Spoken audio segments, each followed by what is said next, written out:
friendo, Steve here. Welcome back to the channel. Hopefully you had a good weekend. Today I'm going to try something a little bit different. I was thinking about it over the weekend, and you know what? I feel like WWE gets a lot of flack. And for you kids out there who don't know what the word flack means, it means that people like to shit on WWE quite a bit. And it got me thinking, you know what?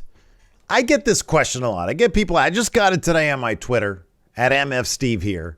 Somebody asked, hey, if you didn't do this professionally, if you didn't have to do this for the views and the money, would you still watch WWE? And I've got that question before. I got to think about it a little bit and put myself in the position where I have like an 8-hour-a-day job, which means I'm gone from my house like 10 hours a day or whatever. And then I got my family that I got to hang out with and dinner that has to be made or whatever. And so I really had to think, how much time in my week can I actually devote to watching wrestling? And I thought about it, and this is the answer that I give. How much WWE would I watch? I would probably watch all the pay-per-views every month, the live premium events, whatever they call them.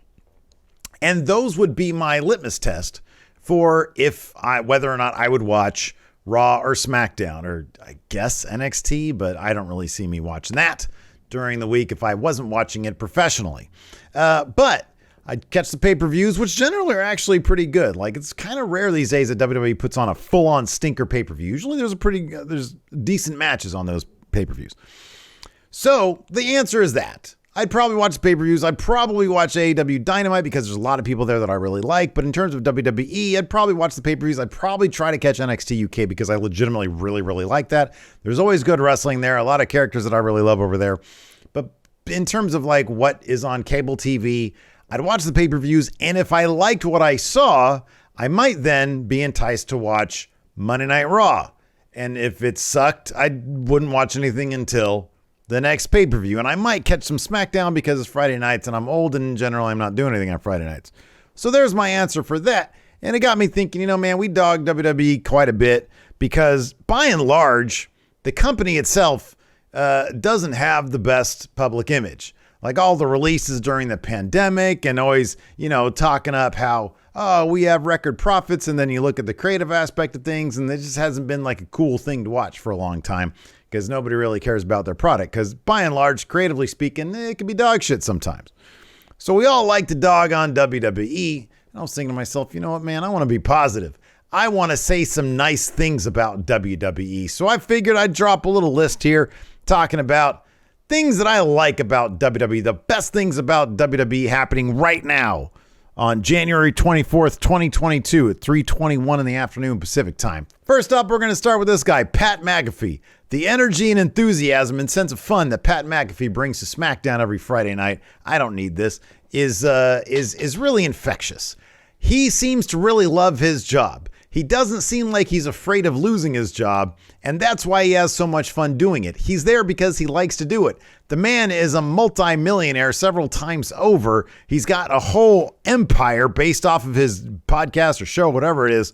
And so he doesn't need to work SmackDown. He doesn't need to do that. But they bring him on because he's got a healthy audience of his own that he brings to the table. Plus, he's just so much fun. I love Pat McAfee. I think he's great, and he adds a lot to SmackDown. It really sometimes feels like him and Michael Cole are having a lot of fun. Over there on Raw, they're not too bad either. I really don't notice the Raw commentary team all that much, which I guess is probably a good thing. Jimmy Smith has actually taken pretty well to being the play-by-play guy, and you got Corey and you got Byron. But give me Pat McAfee over there on SmackDown. That guy is truly a delight. Next, what's another nice thing I'm going to say about WWE? Oh, yeah, Seth Rollins and Kevin Owens. Seth Rollins is doing career work right now.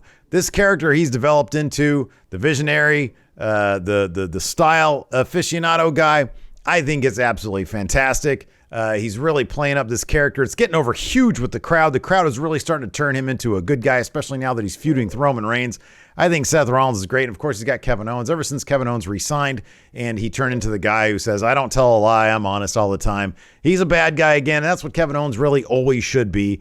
He should be a bad guy, and he's having a really good time. It's obvious sometimes when wrestlers are just having a really good time, it really translates into their performance on screen. Kevin Owens and Seth Rollins seem like they're both having a really good time. I think they're great. Another thing that I like about WWE.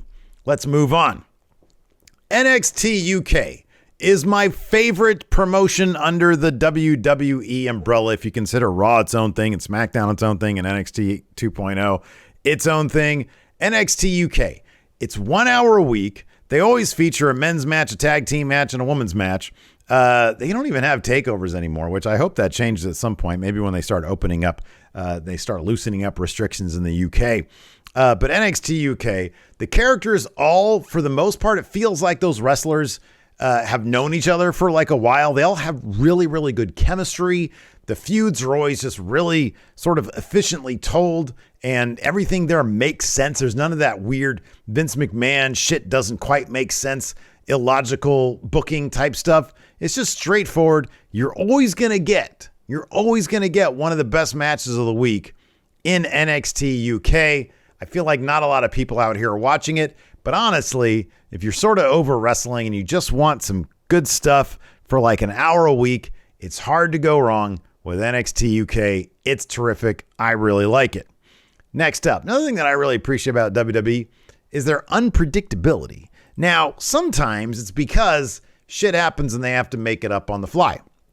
Sometimes it's because Vince McMahon just sort of like changes his mind all of a sudden and the story's going one way and then it goes another way. But by and large, on a pay-per-view to pay-per-view basis, I kind of don't know what's going to happen. Like we're going into the Royal Rumble and you got now reports that Ronda Rousey is going to be in the Royal Rumble. So that throws my earlier pick of Bianca Belair out the window. Ronda Rousey's probably going to win that. Didn't see that happening last week. And then you've got Roman Reigns and Brock Lesnar both heading into title matches of the Rumble, but they're probably going to have a match at WrestleMania, but it's probably not going to be for both titles. So what are they going to do? Is somebody going to come out of a Royal Rumble without one of their titles? Are both guys going to come out of Royal Rumble with both titles? Are one of these guys going to end up entering the Royal Rumble after they lost their title at the Royal Rumble? I don't know.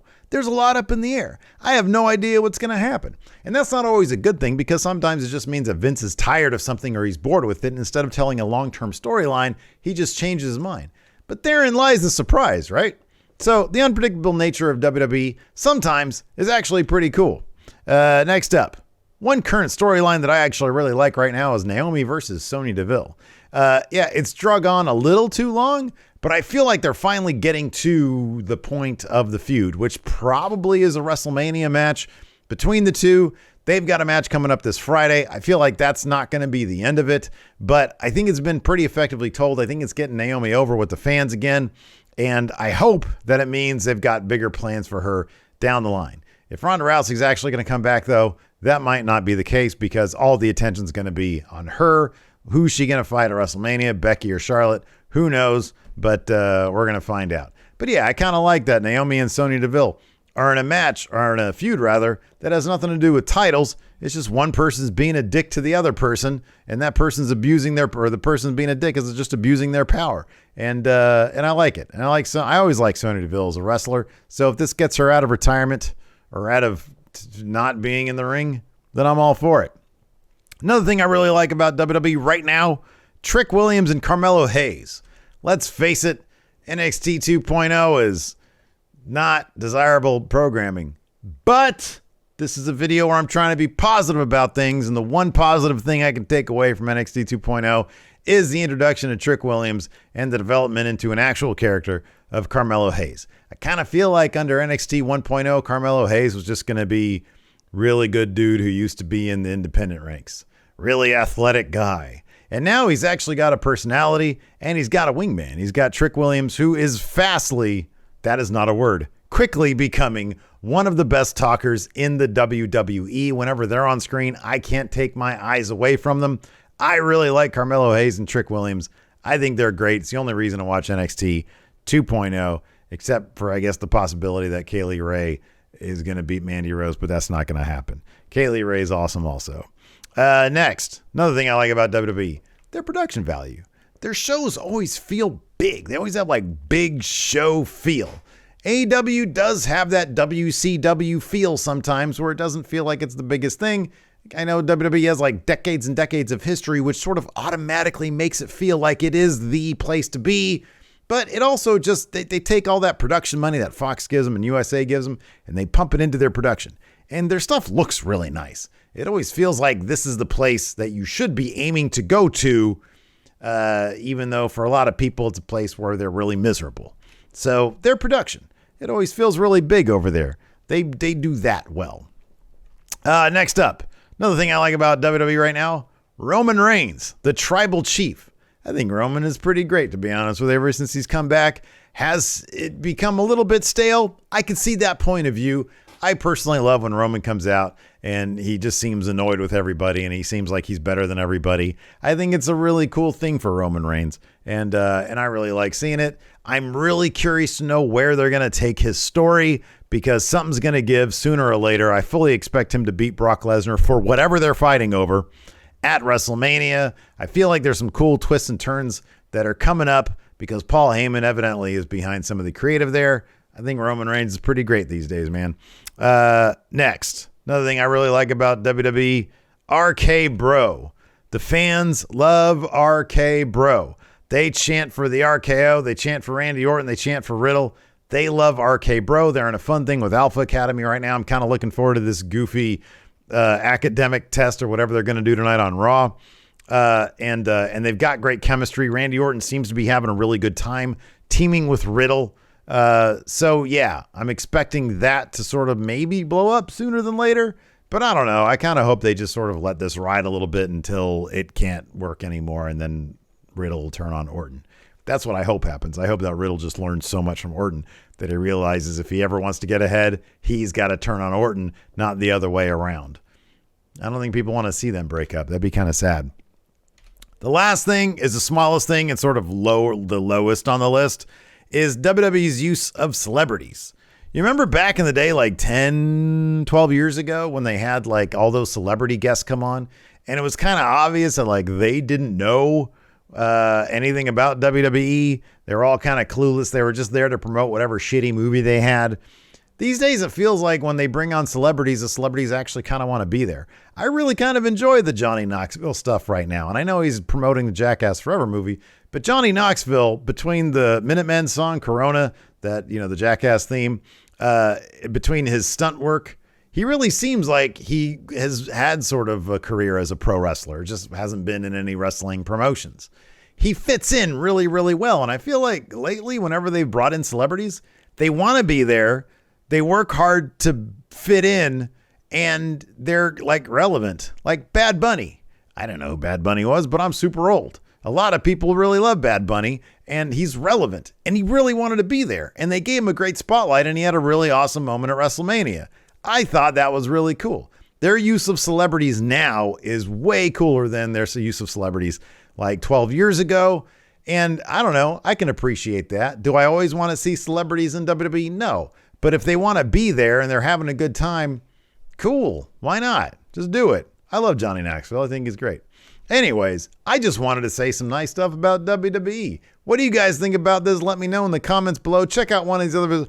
I got no gypsy there today. No dog there today. Sorry, everybody. I know you guys look forward to seeing that, but she is out there trying to scam Lacey out of some food. So check out one of these other videos. Until next time, talk to you later.